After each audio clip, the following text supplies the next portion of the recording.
하겠습니다. 히브리서 5장 1절부터 10절까지 읽겠습니다. 대제사장마다 사람 가운데서 택한 자이므로 하나님께 속한 일에 사람을 위하여 예물과 속죄하는 제사를 드리게 하나니 그가 무식하고 미혹된 자를 능히 용납할 수 있는 것은 자기도 연약에 휩싸여 있음이라. 그러므로 백성을 위하여 속죄제를 드림과 같이 또한 자신을 위하여도 드리는 것이 마땅하니라. 이 종기는 아무도 스스로 취하지 못하고 오직 아론과 같이 하나님의 부르심을 받은 자라야 할 것이니라. 또한 이와 같이 그리스도께서 대제사장 되심도 스스로 영광을 취하심이 아니요 오직 말씀하신 이가 그에게 이르시되 너는 내 아들이니 내가 오늘 너를 낳았다 하셨고 또한 이와 같이 다른 데서 말씀하시되 내가 영원히 멜기세덱의 반차를 따르는 제사장이라 하셨으니 7절부터 자 스톱 7절부터 한 목소리 읽겠습니다. 여기 읽는 사람 읽고 안 읽는 분 안 읽고 그러세요. 이거 다 녹음됩니다, 여러분. 7절부터 한 목소리로 10절까지 읽겠습니다. 시작. 그는 육체에 계실 때에 자기를 죽음에서 능히 구원하실 이에게 심한 통곡과 눈물로 간구와 수원을 올렸고 그의 경건하심으로 말미암아 들으심을 얻었느니라. 그가 아들이시면서도 받으신 고난으로 순종함을 배워서 온전하게 되셨은즉 자기에게 순종하는 모든 자에게 영원한 구원의 근원이 되시고 하나님께 멜기세덱의 반차를 따른 대제사장이라 칭하심을 받으셨느니라. 아멘. 이 5장은 저희가 읽은 이 부분만 설명을 하면 땅에 속한 대제사장은 레위 지파의 아론 계열입니다. 대제사장은 그것은 땅에 속한 대제사장입니다. 근데 그 대제사장은 그림자고 또 모형입니다. 실체이신 예수님이 오실 그림자고 모형이에요. 그래서 땅에 속한 대제사장이 진짜 제사장이 아니라 예수 그리스도가 대제사장이신 것을 말씀한 거예요. 우리는 예수님이 얼마나 위대한 대제사장인지 알지 못해요. 얼마나 엄청난 일을 하셨는지 알지 못해요.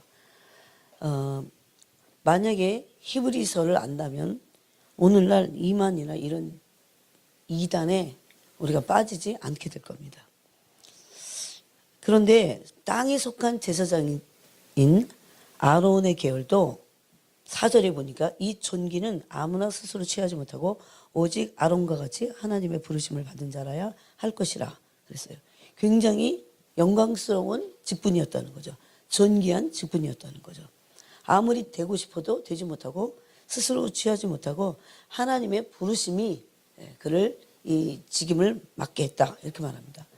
그러면서 이제 5절부터 오늘 우리가 이제 알아야 될 것은 5절부터예요. 또한 이와 같이 그리스도께서 대제사장 되심도 스스로 영광을 취하심이 아니요 오직 말씀하신 이가 그렇게 했다 이렇게 말합니다. 즉 예수님은 레위 지파도 아니시고 더더욱이 아론 계열도 아닙니다. 레위 지파가 아닌데 아론 계열일 수가 없어요. 그래서 땅에서는 대제사장이 되실 수가 없었어요. 그런데 예수님의 대제사장 직분은 언제부터 있었습니까? 언제부터 있었냐면 창세전부터 영원전부터 아들이신데 그리스도로 계셨어요. 우리가 이거를 알아야 됩니다. 예수님이 십자가에서 우리 죄를 위해서 십자가에서 죽으셨어요 라고 이렇게 이제 사순절이니까 그렇게 사람들은 그런 생각을 해요. 그런데 예수님의 대제사장 직분 또 제물 대심 또 성전 대심 이런 거를 알지 못하면 그 십자가의 그 의미가 희석되는 거 아세요? 근데 이런 거를 제대로 알고 있는 사람들이 너무 많지 않다는 겁니다. 그래서 오늘 예수님의 대제사장 직분 대심 그 부분에 대해서 이제 나눌 건데 예수님의 대제사장 직분은 대제사장은 여러분 뭐 하는 사람입니까? 딱 그 한마디로 말하면 어떤 사람이에요? 속죄를 대신 드려주는 사람이니까 중재자죠. 중재자 그죠? 중보자라고 이렇게 말합니다. 그래서 우리가 이제 우리 교회가 중보기도를 하잖아요. 근데 중보기도가 유행이 아니에요. 중보기도는 중보자이신 예수님으로부터 출발된 겁니다. 그래서 이 중보자가 중보기도만이 아니에요. 중보자가 엄청 존귀하다 이런 얘기를 하는 거예요. 그 직임이 엄청 존귀하고 하나님이 부르신 거다 이렇게 말합니다. 그러면서 예수님은 그러면 영원전부터 계신 대제사장이신데 유다 지파세요. 근데 멜기세덱의 반차를 쫓는 유다 지파로서 한운에 속한 대제사장입니다. 그래서 그거를 히브리서 4장에서는 대제사장 그렇게 안 부르고 큰 대제사장 이렇게 부릅니다. 앞에다가 어떻게 붙일 길이 없어갖고 큰 대제사장 그랬어요. 4장 14절에서. 근데 그분은 15절에 4장 15절에 우리의 연약함을 동정하지 못하실 리가 아니요 모든 일에 우리와 똑같이 시험을 받으시니로되 죄는 없으시니라. 그러므로 우리는 긍휼하심을 받고 때를 따라 돕는 은혜를 얻기 위하여 은혜의 보좌 앞에 담대히 나아갈 것이니라 그랬습니다. 그래서 예수님의 제사장 직분은 영원전부터 계셨어요. 뭘로? 하나님의 아들이신데 그리스도로 계셨어요. 그 그리스도라고 하는 것은 세 가지 직임이 있어요. 하나는 대제사장이십니다. 또 하나는 왕이십니다. 또 하나는 선지자입니다. 그래서 모세는 예수 그리스도가 가장 위대한 선지자임을 신명기서에서 얘기했어요. 이 이후에 나 같은 형제가 하나 일어나는데 너희는 그분의 명령을 다 들어야 된다. 그분의 말씀을 들어야 된다. 이런 얘기를 했어요. 신명기서에서. 어쨌든 오늘은 그래서 이제 중보자에 대한 말씀 함께 나누겠습니다. 중보자는 하나님과 사람 사이에 중재하는 사람이에요. 근데 이는 하나님이 아니에요. 사실은 사람이에요. 그래서 예수님이 인자라고 당신을 부르신 겁니다. 또 그러면서 그러면 중재자는 어떤 사람이냐면 하나님의 입장도 대변하고 사람의 입장도 대변하는. 그래서 중재인은 사람들 앞에서 여기서부터 중요해요. 사람들 앞에서 하나님의 거룩하심을 나타내야 돼요. 중보자는. 그러지 않은 중보자들 말씀. 중보자가 아니에요. 그는. 왜냐하면 중보자는 하나님을 드러내야 돼요. 하나님을 사람 앞에서 드러내고 하나님 앞에서는 사람들의 사정을 갖다가 알아야 돼요. 뭐 죄짐도 지고 가고 이렇게 해서. 그래서 중재자는 사람들 앞에서 하나님의 거룩하심과 공의를 나타내야 돼요. 그들이 중보자입니다. 그냥 어떤 사람이 기도 제목 놓고 그 아들 뭐 대학 붙게 해주세요. 잘 되게 이런 거 중보자가 아니에요. 그건 중보기도가 아니에요. 만약에 그런 기도의 제목을 받았어도 갑자기 기도하는데 이 사람의 죄가 어마어마해. 안 되겠다. 그래서 그 사람의 죄를 놓고 하나님 앞에서 확 울부짖으면 기도하고 나서 중재자는 어떻게 한다고요? 그 사람 앞에 가야 돼요. 그 사람 앞에 언제는 만나서 하나님의 거룩하심과 공의를 그 사람에게 나타내야 돼요. 나를 통해서 나타내든가 아니면 내 말을 통해서 나타내든가 내 존재를 통해서 나타내든가 아무 말도 못하고 기도만 하는 거는 중재자가 아니라는 겁니다. 네. 굉장히 중요해요. 그래서 중보자들은 가끔씩 죄를 책망하기도 했어요. 그들이 누구였습니까? 구약에서는 선지자라고 이렇게 부르죠. 또 하나님 앞에서는 죄인들을 위해서 변호도 했습니다. 자, 그러면 그랬는지 한번 보겠습니다. 그것의 대가가 모세입니다. 우리가 출애굽기로 가보겠습니다. 오늘 이 말씀도 참 중요하다고 생각해요. 사실 보통 다루지 않는 이런 말씀들입니다. 근데 우리 교회가 이제 중보기도를 하기 때문만은 아니에요. 이걸 알아야 되기 때문에. 출애굽기 32장을 보겠습니다. 출애굽기 32장은 이제 모세가 시내산에서 내려오지 않으니까 백성들이 자기네가 차고 있던 다 금품을 다 빼갖고 녹여서 금 송아지를 만든 장면이에요. 그랬더니 하나님이 진노하시면서 10절에 그런즉 내가 하는 대로 두라. 하나님이 대단히 진노하셨어요. 내가 그들에게 진노하여 그들을 진멸하고 너를 큰 나라가 되게 하리라. 여러분 여기서 하나님의 마음이 느껴지십니까? 하나님의 마음이 느껴지세요? 하나님은 긍휼하신 분인데 왜 이렇게 진노하실까요? 하나님의 진노 가운데는 긍휼이 없을까요? 있습니다. 근데 여러분 이럴 때 조심해야 돼요. 하나님이 한번 진노하셨어. 그런데 그 진노하신 가운데는요. 제가 부모가 돼 보니까 그래. 진노한 가운데 긍휼이 있어. 근데 그 긍휼마저도 무시해? 그럼 끝이야. 그래서 하나님이 계속 참으시는데 하나님에게 있어서 완전히 영원한 멸망을 받고 버림받는 대상들이 누구냐? 하나님의 진노하신 가운데 있는 긍휼마저 저버리는 자들. 그래서 이제 11절에 모세가 이때부터 중보 기도를 합니다. 중재자로서. 모세가 그의 하나님 여호와께 구하여 이르되, 여기서부터 이제 모세의 중보 기도입니다. 여호와여, 어찌하여 그 큰 권능과 강한 손으로 애굽 땅에서 인도하여 내신 주의 백성에게 진노하시나이까? 어찌하여 애굽 사람들이 이르기를 여호와가 자기의 백성을 산에서 죽이고 지면에서 진멸하려는 악한 의도로 인도해 내었다고 말하게 하시려 하나이까? 주의 맹렬한 노를 그치시고 뜻을 돌이켜서 주의 백성에게 이 화를 내리지 마옵소서. 그러면서 이제 아브라함과 이삭과 야곱을 막 이제 갖고 와서까지 말해요. 조상들까지. 주의 종 아브라함과 이삭과 이스라엘을 기억하소서. 주께서 그들을 위하여 주를 가리켜 맹세하여 이르시기를 내가 너희의 자손을 하늘의 별처럼 많게 하고 내가 허락한 이 온 땅을 너희의 자손에게 주어 영원한 기업이 되게 하리라 하셨나이다. 그러니 여호와여, 뜻을 돌이키사 말씀하신 화를 그 백성에게 내리지 아니하시니라. 그렇게 하고 이제 하나님이 뜻을 돌이키셨어요. 이걸로 인해서. 처음에는 이렇게 돌이키십니다. 근데 이게 계속 갈 때는 하나님의 진노하신 가운데 있는 긍휼. 그래서 진노 중에라도 긍휼을 우리에게 베푸소서 하박국에 있잖아요. 그래서 그걸 만홀히 여기는 거예요. 하나님은 끝까지 만홀히 여김을 받지 않으십니다. 그래서 이제 뜻을 돌이키시고 이런 장면이 여기 나옵니다. 이때 모세는 하나님과 백성 사이에서 중재자가 됐어요. 그래서 구약에서는 선지자가 그 역할을 했습니다. 선지자는 중보자예요. 그럼 이제 여기서부터 여러분이 이제 본질적으로 아셔야 돼요.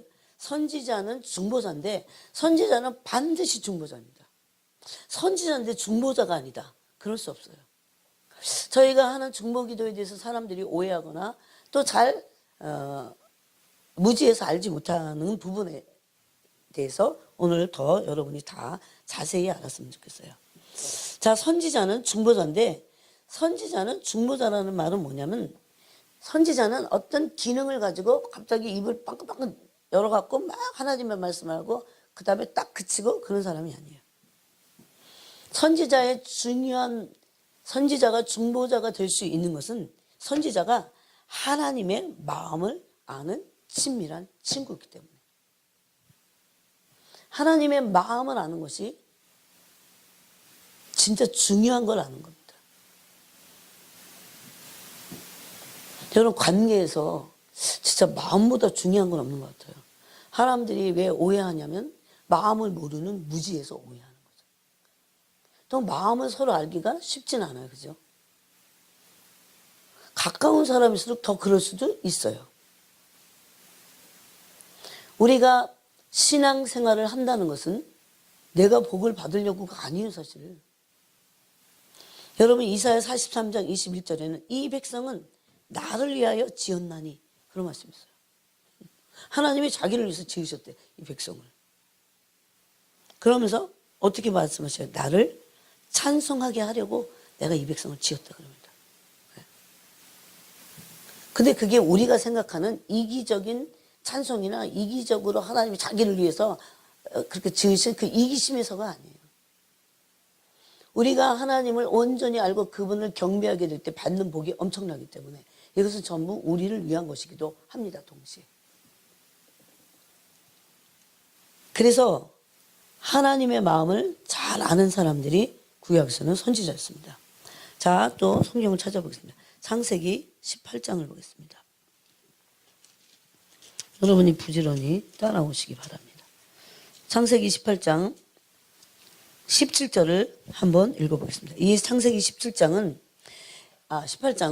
17장에서 아브라함이 할례를 받음으로 되는 언약 갱신의 장면이 끝나고 나서 이제 사례는 사라가 됐어요. 열국의 어미가 되고 아브라함은 아브라함이 돼서 열국의 아버지가 됐어요. 여러분 이거를 우리가 천국 가서 알면 무슨 소용이 있겠어요? 천국 가면 다 알아. 이 땅에서 알아야 돼요.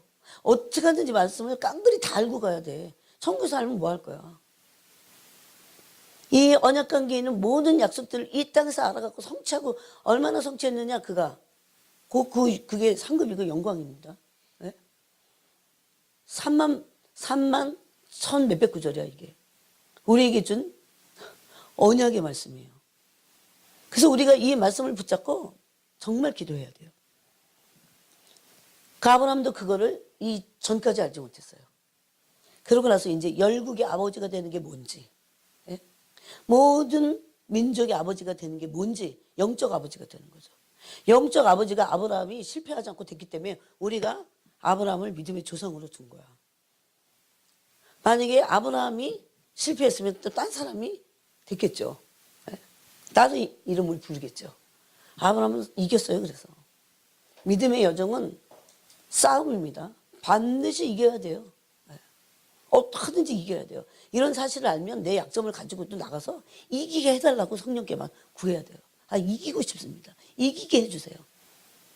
이기는 자가 네? 신부입니다. 그래서 이제 18장으로 와서 아브라함이 이제 알았어요. 이름이 바뀝니다. 알아서 이제 18장에 하나님과 천사 둘의 방문을 받으면서 아브라함이 이제 중보하기 시작하는데 그 전에 16절부터 한번 읽어보겠습니다. 16절부터 18절까지 읽겠습니다. 시작. 그 사람들이 거기서 일어나서 소돔으로 향하고 아브라함은 그들을 전성하러 함께 나가니라. 여호와께서 이르시되 내가 하려는 것을 아브라함에게 숨기겠느냐. 아브라함은 강대한 나라가 되고 천하 만민은 그로 말미암아 복을 받게 될 것이 아니냐 그랬어요. 여러분 이게 원어에는요. 여호와께서 이르시되 17절에 내가 하려는 것을 아브라함에게 숨기겠느냐? 친구 같다는 거예요. 중보자는 뭐라고요? 친구입니다.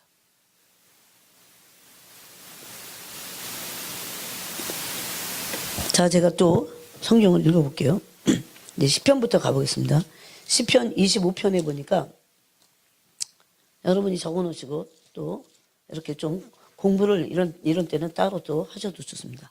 시편 25편 14절에 보니까 여호와의 친밀함이 친밀하다는 건 친구라는 거예요. 친구 그러지만 세상 친구는 다 거짓된 게 많아. 그런데 영의 세계에서는요 친구가 되면 속일 수도 없고 속여지지 않아. 이거는 예?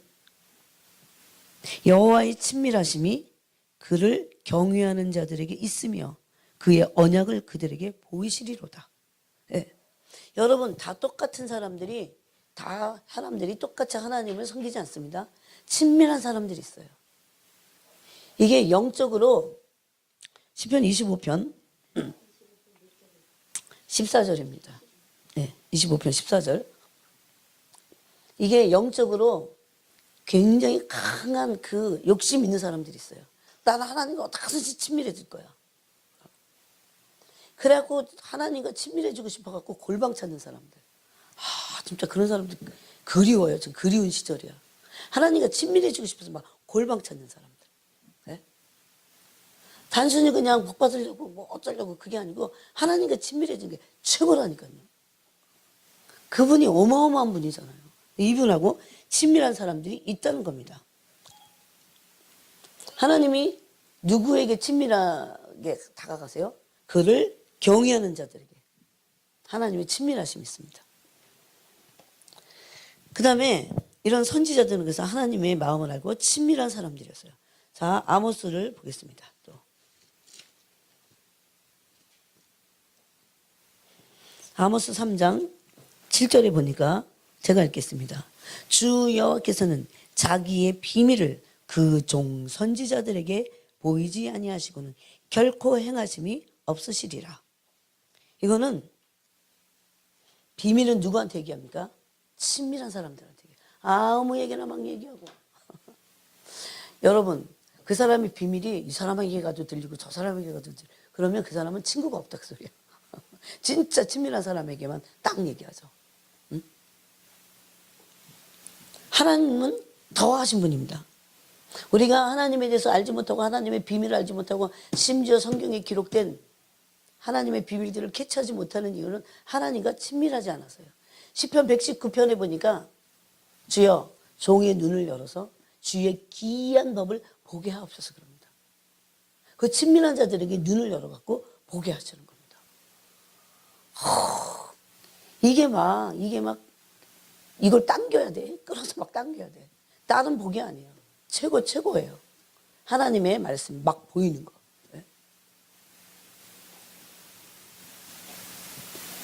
그 다음에 요한복음 15장 이제 신약에도 있습니다. 요한복음 15장 15절에 보니까 이거는 좀 같이 읽어보겠습니다.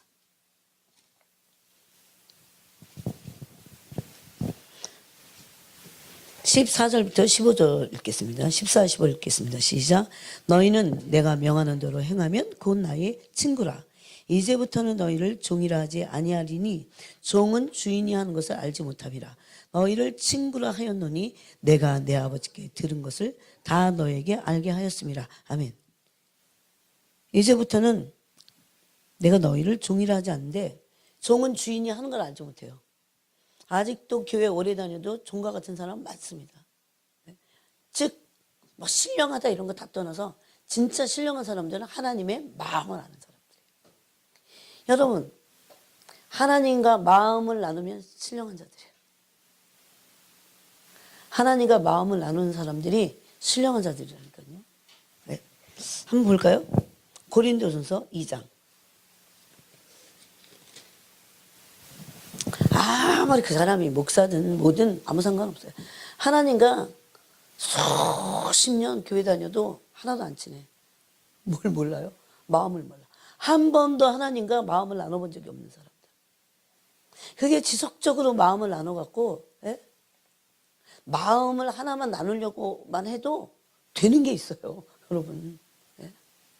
우리는 하나님과 마음을 나눌 수 있는 그 근거가 굉장히 많아요. 자, 신령한 자가 누군지 고린도전서 2장 15절 16절을 읽어보겠습니다. 시작. 신령한 자는 모든 것을 판단하나 자기는 아무에게도 판단을 받지 아니하느니라. 16절 읽겠습니다. 누가 주의 마음을 알아서 주를 가르치겠느냐. 그러나 우리가 그리스도의 마음을 가졌느니라. 아멘. 예, 그리스도의 마음을 가진 자들이 가졌다는 것은 아는 거예요. 마음과 마음을 주고받았다는 겁니다. 그런 사람들이 신령한 자입니다. 우리는 신령한 것에 대한 잘못된 개념을 갖고 있어요. 막 은사가 많고 막 뭔가 계시를 보고 막 이러면 신령하다고 생각해요. 물론 그것도 신령이 한 파트입니다. 그런데 그 사람이 하나님의 마음을 모를 수는 있을까요? 있습니다. 그러니까 신령하면서 딴짓하는 거야. 네? 저는 어렸을 때 이게 이해가 안 갔어, 도대체. 우리 집에 있었거든, 그런 사람이. 엄청 신령해. 근데 너무 세상을 좋아하는 거야. 저 뭐지 저거? 이상하다. 어린데 그게 이해가 안 갔어요. 그래서 나중에 깨달았어요. 그거하고는 틀리구나. 정말 하나님의 마음을 아는 사람이 신령한 자인데, 그런데 정말 그 신비하신 주님을 대면해요. 그럼 얼마나 놀랐겠어요. 그들이 선지자고 중보자입니다. 그래서 중보자들은 사람들 앞에서 하나님의 거룩하심과 공의를 나타내야 했어요. 그리고 하나님 앞에서 죄인들을 위해서 변호하는 것이 중재자라고 했습니다. 그래서 이들은 우리가 요한복음 15장 15절에서도 읽었지만 종이 아니고 친구면 아버지께 드린 모든 것을 내가 너에게 말하겠다. 그럽니다. 예수님도 친한 사람에게만 말하는 거야. 그럼 어쩔 수가 없어요. 아무에게나 온 세상 그러면 다 알아야 돼요. 친밀한 자들에게 당신의 마음을 나누는 거예요. 그들은 무슨 친하지 않은 사람들은 비밀 문서만 빼돌리려고 하지만 그게 아니고 마음을 알고자 하는 사람들. 하나님의 마음 안에는 비밀스러운 것들이 엄청 많이 있어요. 그 다음에 이제 중보자는 자, 아까 우리가 히브리서로 가보세요. 아까 우리가 히브리서를 읽었습니다. 오늘 여러분이 이 말씀을 들으시면 중보자에 대한, 중보기도에 대한 오해를 푸실 수 있어요. 우리가 읽은 5장에 보니까, 히브리서 5장에는 5절부터 보면 중보자이신 예수 그리스도의 원형이 나옵니다. 예수 그리스도는 중보자이신데, 첫 번째, 그는 중보자는 어떤 사람이 중보자냐면 대제사장 직분을 가진 사람들이에요. 예? 근데 중보자예요. 대제사장은 중보자일 수밖에 없어요. 근데 그 중보자의 특징은 첫 번째 뭐냐면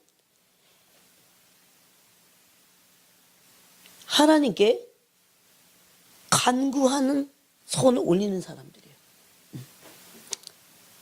누구를 위해서? 사람들을 위해서. 사람들의 죄악을 토하면서 간구와 손을 올리고 이 시대를 알리고 하나님께 그런, 또 사람들 앞에서는 하나님의 거룩하심을 막 선포하고, 그래서 그들이 중보자인데 선지자였어요. 그래서 예수님의 중보자의 원형은 첫 번째가 심한 통곡과 눈물로 간구하셨다는 거. 예수님 안에는 중보의 영이 있었는데, 중보의 영의 정체는 뭐냐면요, 간구의 영이에요. 간구. 예수님 안에 간구하시는 성령이 계셨다는 거예요. 여러분, 신앙생활 오래 있는데 간구의 영을 모르면 안 돼요. 로마서 8장에 보면 우리가 방언으로 기도하거나 막 탄식하거나 그 모든 것들은요, 성령이 우리 안에서 간구하시는 겁니다. 제가 오늘 어떤 사람이 막 방언을 하는데 저한테 그렇게 들렸어요. 주님께 돌아가기 원합니다. 주님께 돌아가기. 그런 방언을 막 하고 있는 거야. 방언으로.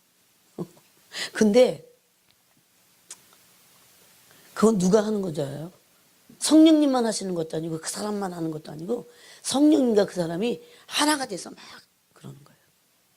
왜? 비밀을 하나님께 말하는 거야. 남은 알아듣지 못해. 근데 저는 알아들었어요. 주님, 제가 주님께 가기를 원합니다. 주님께 돌아가기 원합니다. 그러고 있네. 그거는 그 사람이 원하는 것도 있지만, 그 사람의 영이 원하는 것도 있지만, 거듭난 영 안에 계신 성령님이 그 사람을 위해서 대신 탄식하시는 거예요. 탄식하시며 우시면서 막 간구하시는 거예요. 방언할 때, 할 때. 여러분, 간구의 영 안에 있어 본 적 있으세요? 간구의 영이 터져나오면요, 기도를 멈출 수 없습니다. 근데 오늘날 중보자들조차도 간구하는 영이 너무 약해. 아니면 간구하는 영이 아예 없어. 활동을 안 해. 영들이, 성령님은 어디 계시다고 속에 숨어 계시잖아요. 이거를 막 가동을 해갖고 활성화를 시켜서 어디까지 가야 됩니까? 성령이 우리 안에서 우리 영과 함께 막 간구하셔야 돼요. 자, 로마서를 보겠습니다. 로마서 어떻게 간구하시는지. 이게 중보자들의 영 안에 있는 그 간구의 영을 말하는 겁니다. 8장 26절, 27절을 한번 읽어보겠습니다. 로마서 8장 26절, 27절. 그래서 여러분, 우리 안에 중보자를 떠나서라도 이거는 반드시 간구의 영이 간구해야 돼요. 그래야 정확하게 기도할 수 있습니다. 네? 자, 26절, 27절 읽겠습니다. 시작. 이와 같이 성령도 우리의 연약함을 도우시나니 우리는 마땅히 기도할 바를 알지 못하나 오직 성령이 말할 수 없는 탄식으로 우리를 위하여 친히 간구하시느니라. 마음을 살피시는 이가 성령의 생각을 아시나니 이는 성령이 하나님의 뜻대로 성도를 위하여 간구하심이니라. 아멘. 예. 나는 나를 위해서 어떻게 기도해야 될지 어떨 때 모를 때 있어요. 그래서 방언이 진짜 좋아. 방언은 입을 콕 잡는 거 아무 말도 안 하고 그러면 안 돼요. 마치 그냥 뚜뚜뚜라도 받았으면 너무너무 좋은 거야. 뚜뚜뚜가 아니야. 뚜뚜뚜 그랬는데 거기서 내 영이 나오는 거예요. 예? 내 영이 말할 수 없는 탄식을 하고 있는 거야, 성령이. 예? 얼마나 좋은지 아십니까? 예? 저보러 만약에 방언을 하지 말려면요, 저는 답답해갖고 여기가 답답해서 아마 죽을걸. 예? 그래서 사람들이 영이 눌려갖고 영이 눌려 있어. 방언 안 하기 때문에. 방언이 여러분 얼마나 좋은 기도인지 아세요? 방언으로 하면 어둠들이 다 나가. 성령이 알아서 막 탄식하시잖아요, 지금. 내가 어떻게 기도할지, 하나님의 뜻대로 어떻게 기도할지 몰라. 이 소리잖아요. 마땅히 기도할 바를 알지 못하는데 오직 성령이 예? 말할 수 없는 탄식으로 우리를 위해서 친히 간구하신다니까요. 방언기도를 통해서입니다. 최고로 할 수 있는 게. 심지어 잘 때도 하세요. 잘 때도. 예? 이게 바로 성령님은 간구의 영이신데 중보의 영이 있어서 그래요. 중보의 영. 이거는 경험해 봐야 되는 거예요. 우리가 계속해서 기도를 하게 될 때 간구의 영이 성령이신 간구의 영이 우리 안에서 영이니까 간구의 영이 우리 영과 함께 나를 위해서 기도하는 거예요. 네? 어떨 때는 내가 지은 죄의 무게를 잘 몰라. 근데 성령은 마땅히 어떻게 내가 회개해야 될지도 모를 때 막 간구하시는 거예요. 하나님의 뜻대로. 네? 얼마나 여러분 속이 시원하고 좋은지 아십니까? 진짜 너무너무 근데 이 좋은 방언 기도를 안 하시면 안 되는 겁니다. 그래서 중보자는 간구의 영을 가지고 있어야 돼요. 만약에 여러분이 여태까지 신앙생활을 하셨는데 간구의 영을 대면하지 못했다 그러면 우리 속에 있는 거예요. 성령님은 진리의 영이신데 간구의 영이세요. 여러분 이 간구의 영에 의해서 기도할 때요. 속이 후련해요. 왜? 정확하게 기도하고 있기 때문에. 하나님의 뜻대로 비밀을 말하는데 하나님의 뜻대로 기도를 하고 계시는 거예요. 그러니 중언부언 안 해도 돼. 예? 간구의 영이 내 영과 함께. 그래서 여러분 방언을 할 때 안 눌려야 활성화가 되는 거예요. 안 눌리면 활성화가 되는 거예요. 계속 활성화가 돼갖고 이게 막 고조되는 거 아세요? 뭔가 침체됐던 게 막 끌어올려지면서 팍 터지면서 이제 막 간구가 막 일어나는 거예요. 네? 얼마나 좋은지 아세요? 일단은 내 영혼을 위해서 좋아. 그 다음에 내가 누구를 위해서 기도할 때 그 사람을 위해서 내가 어떻게 다 알아요? 막 말할 수 없는 탄식이 막 나오면서 난 그게 막 알긴 아는데 뭔지 어떨 때는 몰라. 탄식이라는 것만 알아. 그래서 막 간구하면서 막 방언으로 막 정확한 기도를 해낼 수 있는 거예요. 그러지 않은 것, 그런 기도의 세계들은요, 잘못된 거 많아요. 그래서 예수님이 간구의 영 안에, 깊이 중보의 영 안에 있는 간구의 영과 함께 심한 통곡과 눈물로 간구하신 거예요. 그래서 경외하심을 통해서 어떻게 해요? 소원을, 기도가 응답됐다. 이렇게 말합니다. 중보자는 그래서 희생적입니다. 그 영혼을 위해서 간구할 때 막 재지 않아요. 근데 희한해요. 이게 내가 하는 게 아니기 때문에 그런지 간구의 영에 마치 발동 걸린 것 같아. 그러면 기도 멈추고 싶지 않아요. 그러려면 여러분 이 영이 활성화돼야 돼요. 그래서 여러분에게 제가 뭐라고 그럽니까? 톤을 좀 높여. 확실합니다. 이건. 톤을 높이고 이 속도를 빨리 해서 큰 소리로만 해서가 아니에요. 그래서 방언을 지속적으로 배에다가 딱 힘을 주고 배에 힘이 없는 분들은 어떻게 하라고요? 복대를 사세요. 저는 한동안 복대를 차고 했습니다. 저는 지금 본질을 얘기하는 거지 어느 기능만 얘기하는 게 아니에요. 그걸 끌어올리기 위해서. 왜 성령이 내 속에서 지금 마치 잠재워져 있기 때문에 너무 활성화되지 않아갖고. 그래서 복대를 하고 계속 그렇게 하게 될 때 이제 어디까지? 이 내 눌렸던 영들이 팍 터지면서 그때까지 안 나가요. 사람들이. 집중하지 않아요. 중간에 또 좀 될 것 같으면 또 딴 생각하고 잡생각하고 계속 그 훈련부터 해야 돼요. 그래서 어디까지? 간구의 영인 내 속에서 간구하는 시점까지 딱 터지면 그 다음부터 기도가 눌리지 않습니다. 이 간구의 영 안에 회개도 해요. 회개. 어둠도 다 빠져나가요. 그럴 때 내가 스스로 혼자서 중언부언하지 않는다는 걸 알 수 있어요. 이거는 확실하게 알아요. 100% 알아요. 제발 방언기도 하시기 바랍니다. 예? 이거 마지막 때 방언기도가 이거 완전히 싸우는 전투 무기라는 거 아세요, 여러분? 예? 무기예요. 그래서 중보자들은 간구의 영혼에 있어서 굉장히 희생적인 기도를 할 수 있어요. 중보자들은 자기를 부인할 수 있어요. 그래서 십자가를 지는 기도를 할 수 있어요. 또 이들은 순종을 배운 자들입니다. 왜? 성령 안에서 기도하기 때문에. 여러분, 그런데 남의 기도를 다른 사람이 좀 순종하라고 기도하는데 내가 순종하는 존재가 돼요. 순종의 영이 계속 기름 부어지기 때문에. 이렇게 좋아요, 이게.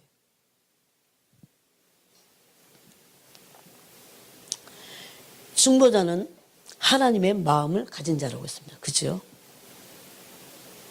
여러분, 중보자가 최고 행복해. 그래서 하나님의 마음을 가진 사람이 제일 행복해요. 내가 내 마음대로, 내 고집대로 내 마음이 나를 사로잡고, 그건요 다 갈등을 느끼고 고통스럽고, 예? 늘 겁쟁이가 되고 늘 불안하고, 진짜. 그래서 정말 어느 날은 방언 주심을 감사합니다. 방언 주심을 감사합니다.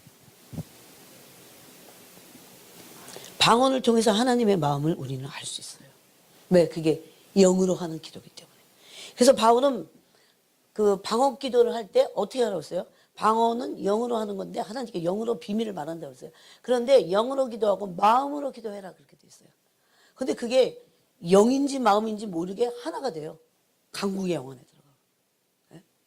마음이 없는 방언 기도, 그거는 나중에 잡념이 생기면서 증언부언하게 돼요. 그래서 어떤 사람들은 방언하기 싫어요, 그래요. 근데 그러지 않습니다. 방언 기도 자체가 문제가 있는 게 아니라 그 사람이 하도 여러 가지 너무 잡다한 생각이 너무 많고 많은 것들을 봐서, 그래서 잡념이 자꾸 떠오르는 거예요. 그럴 때 그걸 끊어내고, 그때 중요한 게 뭐예요? 방언은 영기도인데 그때 이게 하나가 되려면 어떻게 해요? 마음을 쏟아서 기도하는 거예요. 그래서 마음으로 기도하고 영으로 기도하고 마음으로 찬양하고 영으로 찬양하고, 바울이 고린도전서 14장에서 그랬습니다. 그렇죠? 얼마든지 우리는 그래서 중보기도를 할 수 있어요. 네. 간구의 영이 없어서 그러죠. 간구의 영이 활성화되지 않아서 그러죠. 또 중보자는 순종으로 굴복된 자입니다. 순종으로 굴복된 자. 자아가 소위 말해서 파쇄된 자들이에요. 네. 왜? 순종함으로 자기가 굴복되지 않으면 절대 앉아서 못합니다. 간구의 영이 있어도요, 여러분, 어떤 사람은 타고나면서부터 그렇게 기도를 잘하는 게 아니에요. 다리 저리고 막 어떨 때는 막 저는 어제 제가 이제 2시간 이제 반 자고 여태까지 있는 거예요. 잠이 안 와. 그러니까 이제 나중에 푹 자야겠지만은 눈이 얼마나 무거운지, 눈이 막 무거워갖고. 그때 제가 방법이 있습니다. 그렇게 이제 딱 좀 안 좋을 때 빨리 하기 시작해요. 빨리 기도를 빨리 하면서 높은 음을 내면서 나 나름대로 이 영에다가 마치 힘을 싣고 집중하듯이 그러면서 할 때 피곤하면 순간 이게 뭐가 안개가 거치듯이 확 없어져 버려요. 이게 영의 세계에 있는 거예요. 네? 그래서 허리가 아프지 모르게 돼, 나중에. 그렇게까지 하셔야 돼요. 그 훈련이에요, 훈련. 네? 기도하는데 자꾸 잡념이 생기고 뭐가 느껴진다. 그건 아직 혼과 육이 섞여 있어서 그래요. 완전히 몰입해서 깊은 간구의 세계로 들어가 버리면 그들이 그 기도가 하나님 앞에 상달되면서 받을 영광은 엄청납니다. 하나님의 보좌에 여러분 그런 순간까지 가잖아요. 그러면 천사가 그때부터 파송되기 시작해요. 천사. 우리 기도를 통해서 천사가 파송돼요. 이제 조금 이따 그거는 나누겠습니다. 그 다음에 중보자들은 이게 기도자들만이 아닙니다. 예? 중보자들이 있어요. 중보자들 하나님과 친구라고 그랬어요. 중보자들은 영혼을 사랑하는 자입니다. 영혼은 사랑하지 않는데 그냥 그냥 기능으로만 중보할 수는 없어요. 그래서 하나님의 마음을 가진 자들이기 때문에 영혼을 사랑하는 자입니다. 뭘 사랑한다고요? 영혼. 사랑도 중요하지만 영혼도 중요해요. 딴 걸 사랑하는 게 아니라 그 사람의 영혼을 사랑하는 거예요. 영혼. 네? 여러분 영혼을 사랑해 보셨어요? 하나님 마음에 깊이 있는 영혼들을 향한 그 찢어지는 마음을 받게 되면 영혼을 사랑하기 시작하게 돼요. 하나님 마음에 다 있는 겁니다. 하나님의 마음은 너무 값져요. 하나님이 우리를 향하신 그 사랑이 너무 이건 말로 표현할 수 없어요. 그래서 우리도 영혼을 사랑해야겠다는 결심을 하게 됩니다. 그 다음에 중보자들은 입이 무거워야 됩니다. 입이 무거워야 돼요. 여러분 입이 무겁지 않으면 중보할 수 없어요. 그래서 외로워. 중보자들 외롭습니다. 여러분 중보자를 한 중보자를 하나님이 마치 연단해가고 만들어 내시려고요. 여러분 그런 길을 안 가면 안 돼요. 중보자는 안 돼. 친구 다 끊어놓습니다. 끊었어요. 그래도 안 끊는 사람 많아. 진짜 끊어놓습니다. 심지어 가족하고도 뭐가 하여튼 왜 주님이 여러분 모든 것의 주인은 주님이세요. 그분이 세례요한 보세요. 세례요한 어렸을 때 이스라엘 광야로 유다 광야로 몰려가고 이스라엘에 나타나는 날까지 있었어요. 그렇게 뭐 만난 사람 다 만나고 참견하고 다 참견하고 이것저것 다 하면서 깊이 있는 하나님의 영의 세계로 못 들어가요. 할 수가 없는 거예요. 왜 모세를 양만치게 했어요? 왜 세례요한은 빈들에 있었어요? 아무도 없는 데야. 왜 요셉은 아버지 집을 다 등지고 왜 이교도의 땅에 들어가서 아무도 모르는 그런 땅에 왜 처박아 놨어요? 왜 저를 영국 구석에 처박아 놓으셨어요? 처박혔다는 게 느껴져. 난 처박혔어. 아주 코너로 모셨구나. 이게 느껴졌어요. 왜 하나님이 바울을 아라비아 3년 동안 가둬놓으셨어요? 사람들은 이 비밀을 알지 못해요. 그냥 하나님의 나라가 이루어지는 것은 하나도 없습니다. 희생적이에요. 그래서 이걸 싫어하기 때문에 우리 본성이 그래서 중보자가 이렇게 없는 겁니다. 이렇게 없어요. 그냥 되는 게 아니에요. 내 몸뚱아리를 쳐서 복종시키는 거 할 게 너무 많아. 나는 중보를 하고 있는 거지 나를 쳐서 지금 복종시키는 훈련을 하고 있는 거구나. 이런 생각 들어요.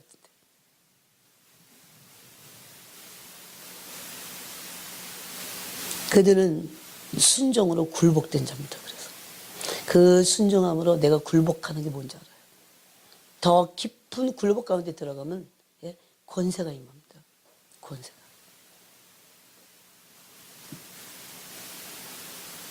근데 이 진짜야. 애들이 진짜야. 딱.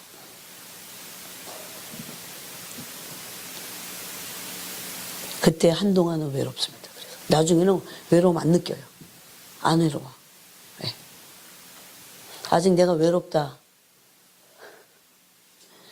빼내야 될 물이 있어요. 그 다음에 이 중보자들은요. 여러분 중보자들 받을 영광은 진짜 너무 어마어마해. 어마어마해. 그러니까 이 영광을 받게 될까 봐 마귀가 중보자들을 얼마나 또 으르렁거리는지 몰라. 아주 그 박살내놓으려고 하죠. 네? 죽이려고 그래요. 진짜 실질적으로. 중보자들은 영적 전쟁에 능한 자들입니다. 그래서 딱 감을 잡아요. 아 이거구나. 알아요. 그래서 늘어져 있고 뭔지를 모르고 헷갈리고 뭐가 뭔지 막 모르고 그러잖아요. 자 그거 붙잡고 기도하고 벌써 영적 싸움을 싸우네죠. 그러니 하나님 앞에서 얼마나 많이 말씀으로 연단돼야겠어요. 네? 감을 잡으려니까. 네? 그래서 삶이 연단된 자들입니다. 삶이 어느 정도는 연단돼서. 또 중보자들은 이거 하나하나 너무 중요해요. 삶이 연단됐어요. 여러분 그런데 너무 놀랍게 마지막 시대에 신부들이 중보자라는 거 아세요? 신부들이 막 자기가 아, 난 신부야. 뭐 신부의 영성을 안다고 이 머리로 안다고 신부가 되는 게 아니에요. 네? 삶이 그래야 신부인 거예요. 삶이. 즉 삶이 잘 알아요. 자기를 연단시켜요. 네? 결코 인간 스스로는 쉽지 않아요. 이게. 그런데 성령 하나님으로 불가능하지 않기 때문에 이 길을 가라는 거죠. 할 수 있습니다. 그 다음에 중보자들은요. 나시린 같은 사람이에요. 구별된 사람들. 나시린 아세요? 사사시대의 삼손 같은 사람들. 왜? 거룩해야 되기 때문에. 거룩하지 않은데 중보하면 마귀가 비웃어요. 자, 이 부분에서 이제 멈추고 또 한번 성경을 찾아보겠습니다. 출애굽기 29장.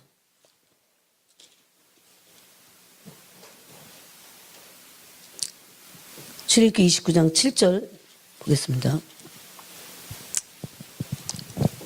7절에 보니까 관유를 가져다가 그의 머리에 부어 바르고 그의 아들들에다가 그들에게 속옷을 입히고, 예?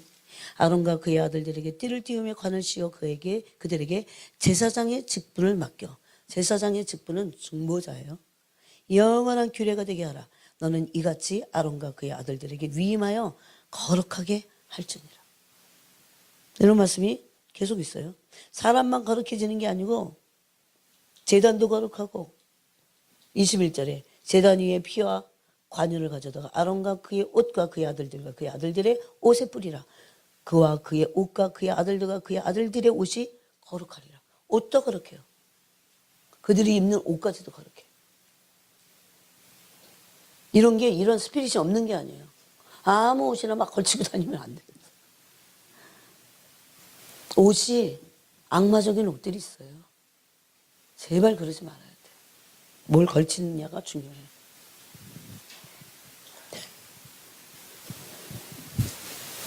또 43절에 이는 너희가 되도록 여호와 회막문에서 늘 드릴 번제라.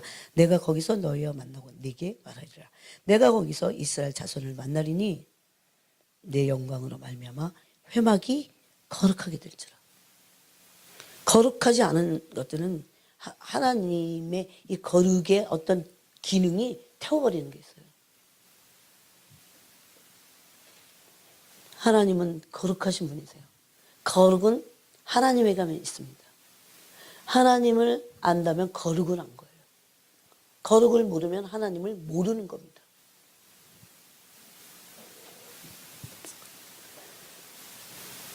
그 다음에 28장 보세요. 28장 그 앞에 제가 읽어보겠습니다. 41절 너는 그것들로 내 형 아론과 그와 함께한 그의 아들들에게 입히고 그들에게 기름을 부어 위임하고 거룩하게 하여 그들이 제사장 직분을 내게 행하게 할지면. 여러분 요즘 직분 다 우리가 봤잖아요. 교회는 직분이 얼마나 많습니까? 직분 자체가 거룩하다는 거 아세요? 그 직분의 거룩함을 알지 못하고 함부로 했다간 다 하나님 없어. 그 날이 있어요. 그 날, 심판의 날.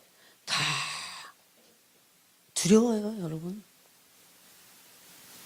제가 왜 메인바 된 것 같이 사는 줄 아세요? 직분이 거룩하니까. 함부로 해서는 안 되니까. 사람이 뭐라 그러든지 거룩하니까 그게. 하나님이 부르신 거룩한 직분이니까. 요즘 이런 거 없어요. 하고 싶으면 하고 말고 싶으면 말고 막 이래요. 큰일 납니다. 회개해야 돼요. 거룩을 몰라서 그래요. 우리의 생각과 마음부터 거룩하신 하나님을 대면해서 그 마음부터 바꾸면 어떻게 행할 바를 알게 돼요. 그래서 저는 많이 회개해요. 하나님 거룩하심 앞에 내가 함부로 모르고 그러는 것들 다 회개합니다. 다 거룩해요. 43장 아론과 그의 아들들이 회막에 들어갈 때에나 제단에 가까이 하여 거룩한 곳에 섬길 때에 거룩한 곳에 섬길 때에 우리가 직분을 가지고 섬기는 거 그것도 거룩합니다. 그냥 사람 없어갖고 맡겼으니까 그냥 하는 거 아니야. 거룩한 거야. 어떻게 내가 사람이 없어서 맡았더라도 거룩한 거야. 섬김, 하나님을 향한 섬김은 다 거룩해요.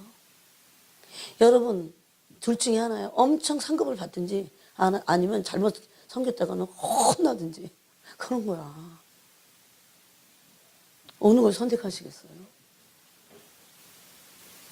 거룩한 곳에서 섬길 때에 그것들을 입어야 죄를 짊어진 채 죽지 아니하리냐, 이런 말씀이 있어요. 아무거나 입어서는 안 된다는 거죠. 그래서 중보자들은 구별된 자로 거룩한 삶을 살아야 되고 나실인과 같은 사람입니다. 무엇보다도 중요한 게 하나님을 마음을 가진 사람이에요.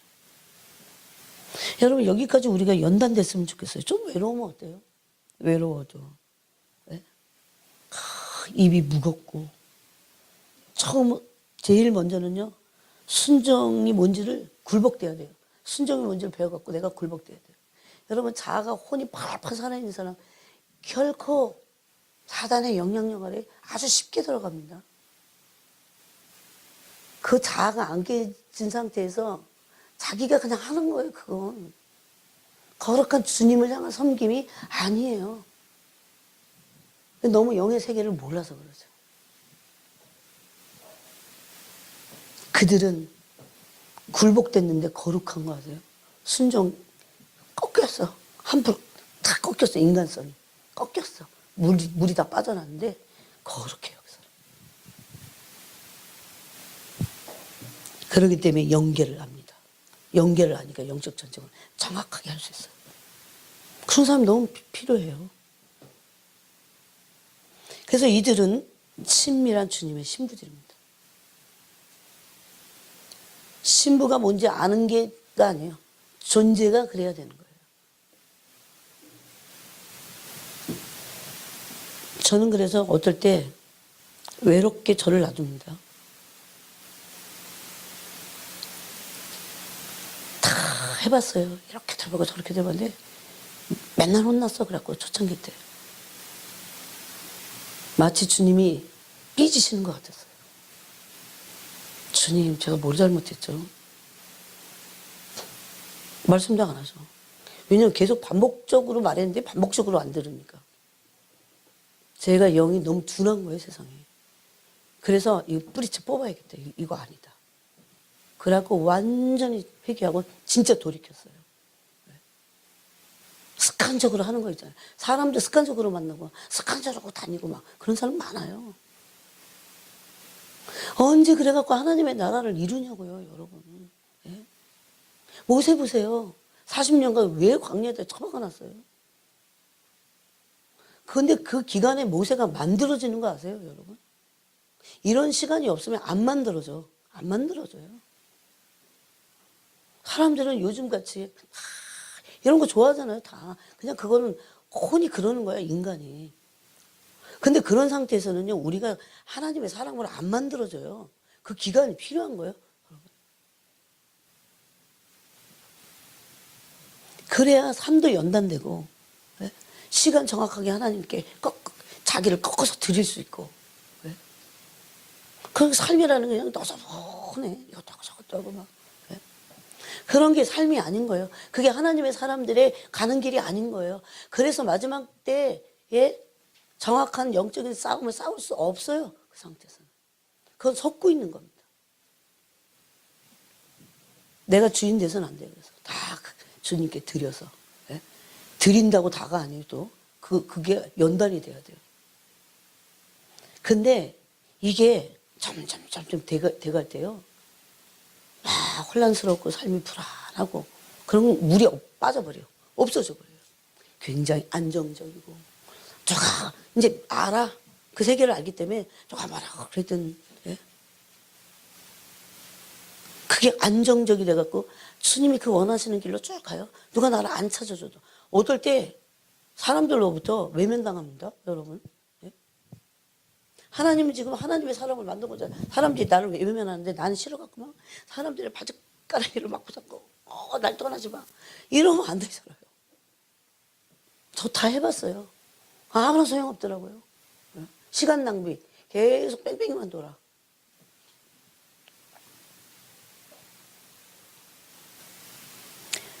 여러분, 중보자는 반드시 중보 기도자가 되어야 됩니다. 기도 없이 중보자가 될 수 없기 때문입니다. 그런데 중보자가 받을 영광은 받고 싶으시잖아요. 엄청나요. 어마어마해요. 여러분, 기도는 희생이 필요해요. 자아가 굴복돼야 돼요. 여기 청년들 있지만 여러분 막 개인적인 시간 갖고 싶잖아. 내가 이제 강단에서 이거 다 설명을 해줘 볼게. 개인 시간 다 알아요. 제가 이게 처음이 아니잖아요. 같이 사는 게 처음이 아니야. 한 3개월 지나면 뭐가 보이겠다. 그럼 딱 보여.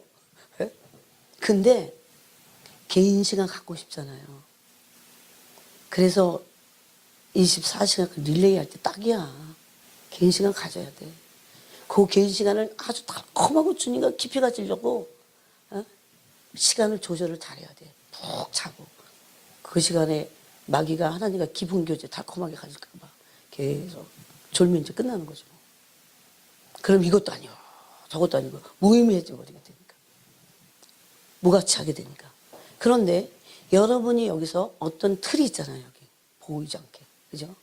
저는 꼭 이렇게 해야 돼. 그렇게 말하지 않습니다.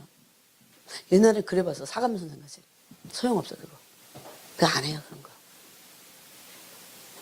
그런데 여러분이 여기서 뭘 배우는 줄 아십니까? 이 틀에서 제일 중요한 게 있어요.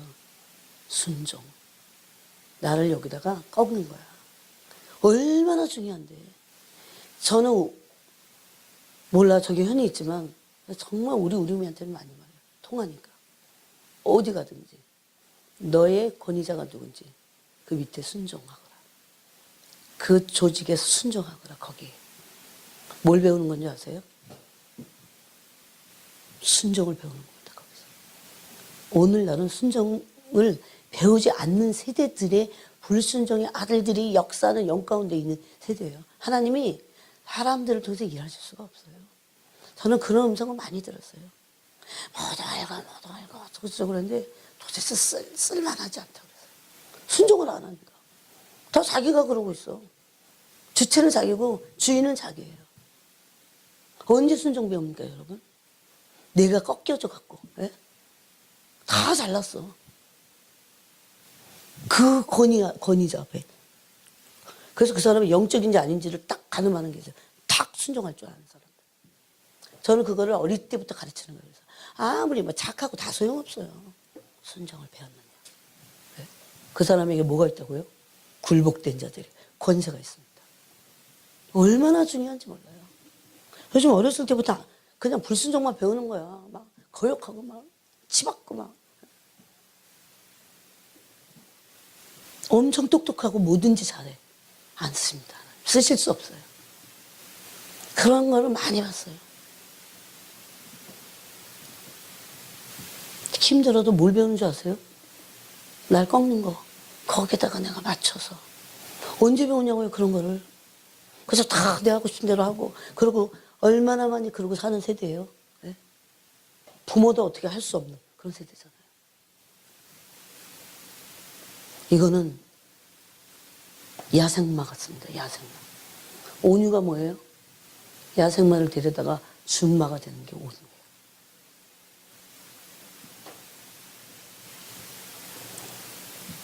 그래서 자기를 굴복함으로 이게 얼마나 아름다운지 몰라요.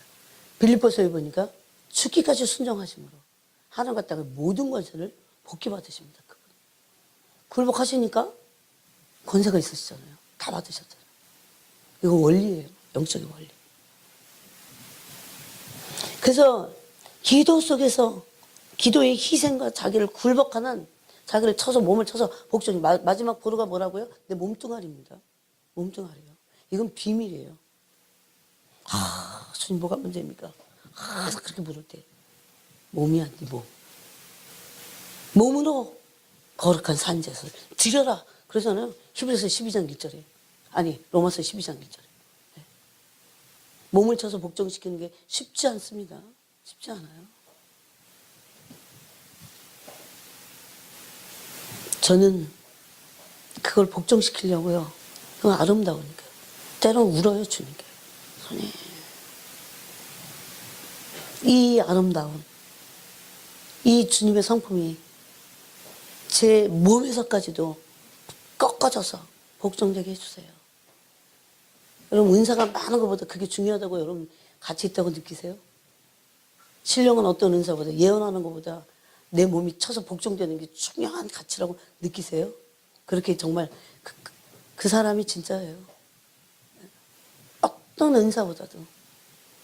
하늘을 1000번 왔다 갔다 하면 뭐예요? 몸뚱아리고 굴복되지 않고 자기 마음대로 말하고 막 말하고, 교만하기 짝이 없고 귀신들의 통로예요. 가만히 보면 이렇게 보면 귀신의 통로예요. 근데 사람들 또 속고 있어. 천국 갔다 왔다니까. 제가 지금 영을 어떻게 해서 분별하는지까지 말하는 겁니다. 그래서 심지어요, 그런 중보자들은요, 땅에서 알아주지 않습니다. 누가 지혜에서 기도하는 거 알아줍니까? 안 알아줘요. 왜? 영광스럽게 보이지 않아. 하나님 옆에서 막 예언하고 막 그러면 영광스럽죠. 응? 이렇게 하면 영광스러워 보이지 않습니다. 예수님 보세요. 이것의 모델이 예수님입니다.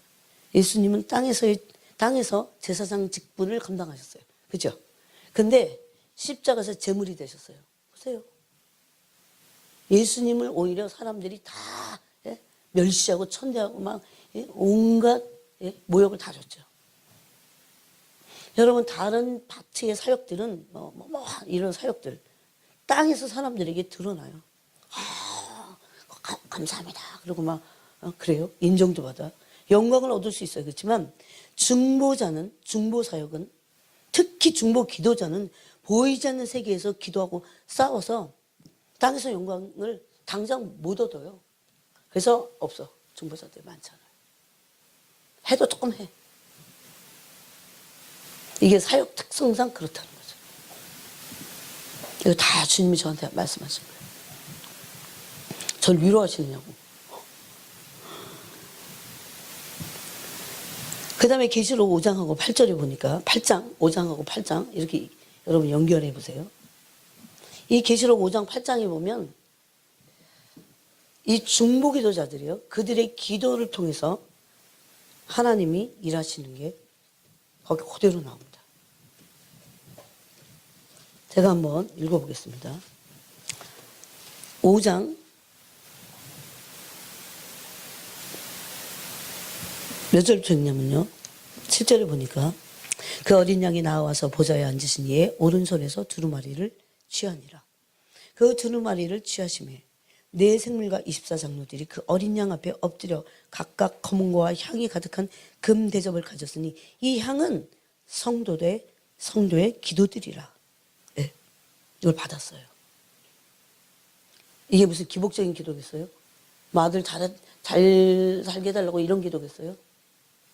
진짜 땅에서 하나님의 나라와 뜻이 이루어지도록 울부짖는 그런 성도들의 중보기도입니다. 이게. 그랬더니 올라가서요, 금 대접에 받아 갖고 올라갔어요. 그들이 새노를 불러 이르되 두루마리를 가지시고 그 인봉을 떼기 합당하시도다. 일찍이 죽임을 당하사 각 족속과 방언과 백성과 나라 가운데서 사람들을 피로 사서 하나님께 드리시고, 10절에 보니까 그들로 우리 하나님 앞에서 나라와 제사장들을 삼으셨으니 그들이 땅에서 왕노릇 하리로다.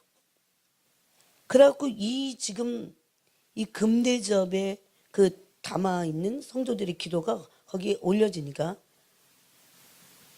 이제 어린 양의 7인 중에 하나가 떼지기 시작합니다. 근데 그들이 누굽니까? 나라와 제사장이에요. 사실 한국 교회는 기도를 많이 했었어요. 그런데 옛날에는 정말 그런 중보기도도 나라를 위한 기도도 있었어요. 근데 언제부터인지 기도가 없어지니까 뭐 중보기도가 무슨 잠깐 유행이었다가 사라졌어요. 중보기도는 더군다나 하지 않습니다.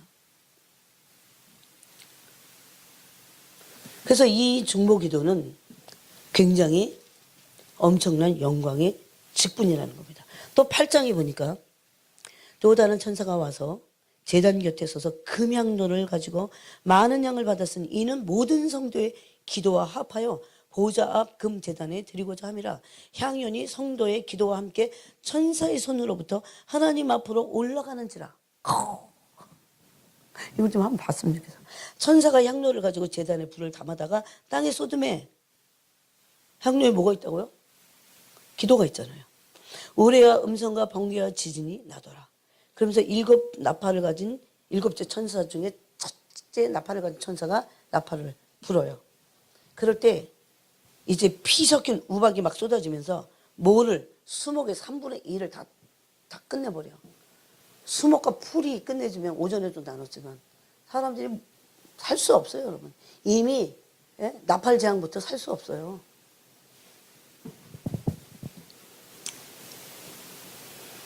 그래서 그걸 고린도 후서 3장 6절에서는 새 언약의 일꾼이다 이럽니다. 새 언약의 일꾼은 모세의 직분도 영광스러운데 새 언약의 일꾼은 영의 직분이기 때문에 훨씬 더 영광스러운 직분이다 그럽니다.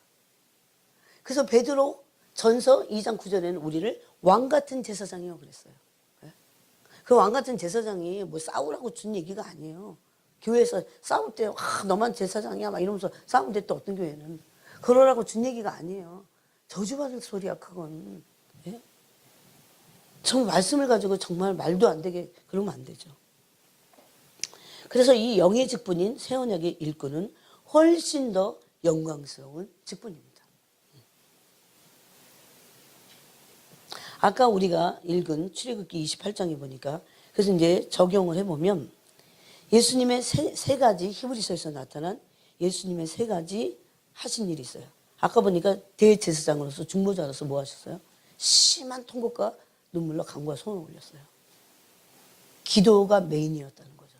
그 다음에 두 번째는 뭡니까? 여러분이 한번 보세요 거기. 두 번째는 뭐예요? 히브리서에서 보니까 히브리서 5장에서 보니까 두 번째는 뭐예요? 아들이신데도 뭘 배웠어요? 순종을 배워서 온전하게 되어서 고난을 통해서 순종을 배우는 거. 네? 이게 중보자들이 가야 될 길이에요. 고난을 통해서 순종을 배우지 않으면 중보자가 될 수 없어요. 그래서 순종을 통해서 굴복된 자들이라고 아까 그랬잖아요. 다가 굴복된 자들. 그렇게 될 때 우리가 이런 적용을 하게 돼요. 우리가 왕 같은 제사장이 됩니다. 이게 아까 제가 말씀드린 베드로전서 2장 9절이에요. 그 다음에 두 번째는 로마서 12장 1절 아까 제가 나눴듯이 거룩한 산 제물이 됩니다. 내가 죽지 않은 산 제물이라는 거예요. 거룩한 산 제물. 왜? 순종함으로 굴복됐기 때문에. 주님 원하시는 뒤에 언제라도 중보할 수 있는 그런 제물이 되는 거예요. 예수님이 세 가지가 되셨잖아요. 대제사장님께서 제물이시면서 성전이 되셨잖아요. 우리 똑같이 그렇습니다. 우리는 거룩한 삶을 사는 산 제물인 겁니다. 그래서 주님이 언제라도 원하실 때 그 중보의 향을 올려드릴 수 있는.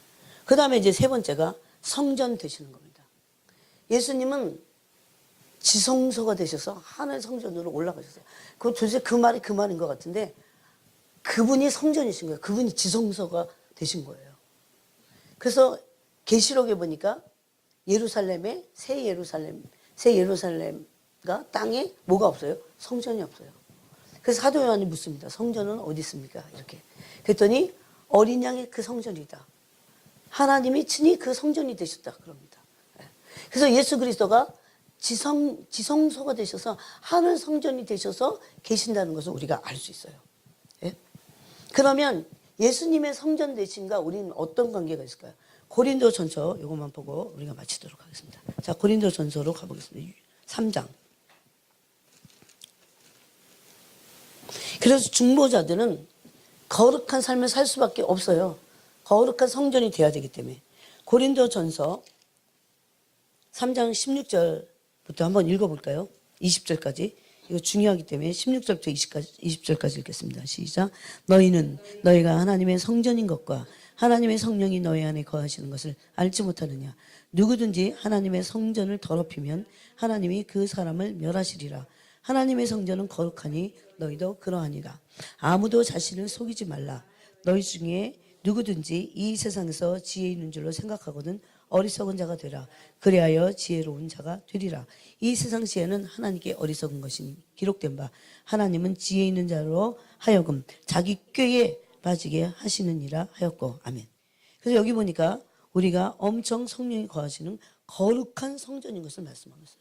예수님이 지성소가 되셨듯이 우리도 거룩한 성전이 된 겁니다. 우리는 왕같은 제사장으로서 거룩한 성전이 되어 하나님이 거하실, 하나님의 성령이 거하실 거룩한 성전이 되어 우리 몸을 쳐서 복종시키는, 언제라도 그분이 원하시는 삶을 살아드리는 제물이 된다는 겁니다. 또 한 절 더 보겠습니다. 고린도전서 6장으로 가보겠습니다. 6장 15절부터 20절까지 읽겠습니다. 15절부터 읽겠습니다. 시작. 너희 몸이 그리스도의 지체인 줄을 알지 못하느냐? 내가 그리스도의 지체를 가지고 창녀의 지체를 만들겠느냐? 결코 그럴 수 없느니라. 창녀와 합하는 자는 그와 한 몸인 줄을 알지 못하느냐? 일러스되 둘이 한 육체가 된다 하셨나니 주와 합하는 자는 한 영이니라. 음행을 피하라. 사람이 범하는 죄마다 본밖에 있거니와 음행하는 자는 자기 몸의 죄를 범하느니라. 너희 몸은 너희가 하나님께로부터 받은 바 너희 가운데 계신 성령의 전인 줄을 알지 못하느냐. 너희는 너희 자신의 것이 아니라 값으로 산 것이 되었으니 그런즉 너희 몸으로 하나님께 영광을 돌리라. 아멘. 그래서 이게 우리에게 예수님의 대제사장 되심과 제물 되심과 성전 되심이 고스란히 우리에게도 적용이 된다는 거. 이게 중보자예요. 그래서 중보자는 몸을 쳐서 복종시키는 데까지 제물이 돼야 됩니다. 산제물이니까.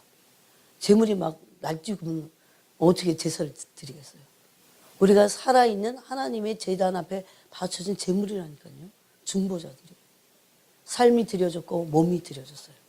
그 다음에 거룩한 성령이 거하시는 성전이 되셨어요. 예수님이 지성소가 되셨듯이 우리 몸도 성전이 되어야 됩니다. 우리 몸, 그 심령이. 그 다음에 우리는 왕 같은 제사장으로서 이제 그 중보의 사명을 다하는 겁니다. 그래서 이 중보의 삶이 얼마나 귀한 건지. 그래서 중재자는 한 편만을 위한 게 아니고 양편 모두 위해서 하면 양쪽 입장을 만족시켜야 돼요. 자, 한 절만 읽고 마치도록 하겠습니다. 이사야 59장 16절을 읽겠습니다. 같이 읽겠습니다. 이것은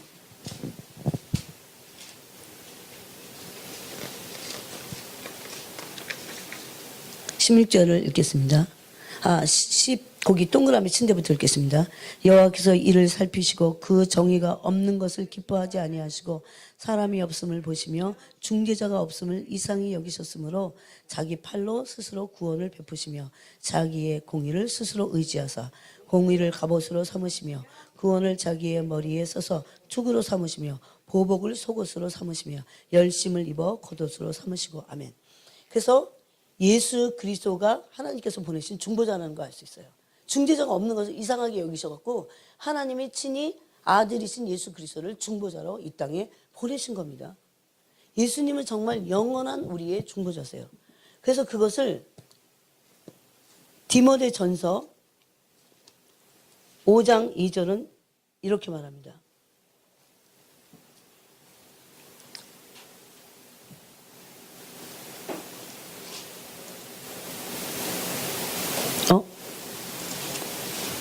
거기 없는데? 디모데 후서인가? 내가 아까 찾았는데 못 찾겠어요. 못 찾겠어. 갑자기 사라졌어. 어쨌든 예수님은 영원한 우리의 그래서 중보자가 되셨습니다. 우리도 그 힘입은 거예요. 예수 그리스도가 대제사장 되심으로 중보자가 되시지 않았다면 우리 어떻게 됐을까요? 그냥 맨날 우리가 이 묵상하는 게 예수님 내 죄를 위해서 십자가 죽으셨어. 그렇게만 알지만 예수님이 왕 같은 대제사장이셨고 그 다음에 제물이 되셨고 그 다음에 지성소가 되셨다는 것을 우리가 히브리서를 통해서 알고, 근데 대제사장으로서 본을 보이신 것이 두 가지입니다. 하나는 심한 통곡과 눈물로 간구하셨다는 거. 그래서 우리는 이 지금 세대 보세요, 여러분. 정말 구원해야 될 영혼들이 얼마나 많습니까? 진짜 그 중보의 간구의 영을 달라고 구해야 돼요. 그래서 예수님과 같이 심한 통곡과 눈물로 간구와 소원을 올려야 됩니다. 그게 중보의 본을 보이신 거예요. 또 하나는 중보자는 순종해야 돼요. 고난을 통해서 순종을 배워서 온전하게 돼서 구원의 근원이 되는 그 길을 가신 겁니다. 그래서 중보자가 자기 마음대로 산다고 하는 것은 그거는 중보자가 아니에요. 그래서 중보자는 하나님의 마음을 가진 자입니다. 중보자는 순종으로 굴복된 자입니다. 자아가 파쇄된 자예요. 이것을 향해서 부지런히 가셔야 돼요. 또 중보자는 영혼을 사랑하는 자입니다. 중보자는 입이 묻고 외로운 자예요. 중보자는 영적 전쟁에 능한 자입니다. 중보자는 삶이 연단된 자입니다. 중보자는 구별돼서 나시린과 같은 자들입니다. 중보자는 친밀한 신부들입니다. 그러므로 하나님의 나라에서 어마어마한 영광을 얻었죠. 아마 순교자와 같은 영광을 얻게 될 겁니다. 그래서 여러분 안 가고 싶으실걸요? 중보하면 나는 4시간은 어디 있어? 막 이러실걸요? 거기서 푹 쩔어갖고 거기서 주님과 교제하고 교통하면서 딱 앉아서만 하는 것만은 아니에요. 중보기도가 다 다니면서 계속하고, 예? 저기 다니면서 중보하시는 중보사역자 헨리 그루버 목사님, 그분은 전 세계 다니면서 중보자예요. 특이한 중보자죠. 아마 그분과 같이 중보하면 전 못할 것 같아요. 얼마나 위험한데요. 악한 영들이 막 거기 뿌려놓은 그런 데로 가갖고 그 땅을 향해서 막 중보하는 거예요. 그 영적 싸움이 어마어마해요. 영계에 이분이 거장이니까 그 악령들이 꼼짝 못하는 거죠. 그렇게 해서 하는 거예요. 다 걸어다니면서 중보기도 해. 좋겠다 그러지만 앉아서 하는 게 훨씬 낫습니다. 그래서 다 선지자가 되고 싶으세요? 선지자가 아니라도 중보자가 되면 선지자가 됩니다. 친구기 때문에. 이거 되게 계시적인 말씀이에요, 지금. 여러분이 가슴에 새기시고, 조금씩 시작하면 돼요. 주님께 그 중보의 영을 달라고 하면 돼요. 우리는 예수 믿으면 다 왕같은 제사장이라니까요. 중보자가 될 수 있어요. 왜 그런 줄 아세요? 구약에는 선지자들이 그랬는데 신약에서는 누가 그럽니까? 하나님의 백성들이. 왜 그렇게 할 수 있어요? 성령님이 내주하고 계시기 때문에. 성령님이 내주어서 성령님이 간구하시잖아요. 그러므로 우리는 모두 다 왕같은 제사장이 될 수 있다는 겁니다. 청년들도 그렇게 될 수 있어요. 누구든지 그렇게 할 수 있어요. 이게 영적인 일이기 때문에, 성령 안에서 하기 때문에. 그래서 오늘 그 중보의 간구의 영을 여러분이 구하시기 바랍니다. 하나님 아버지 감사합니다. 오늘 중보자에 대해서 우리가 함께 나눴습니다. 정말 이 마지막 때 너무나 이 필요한 사역이고 또 본질입니다. 예수님은 영원한 중보자로 이미 창세전부터 계셨습니다. 그리스도로 계셔서 오셔서 친히 육체를 찢어서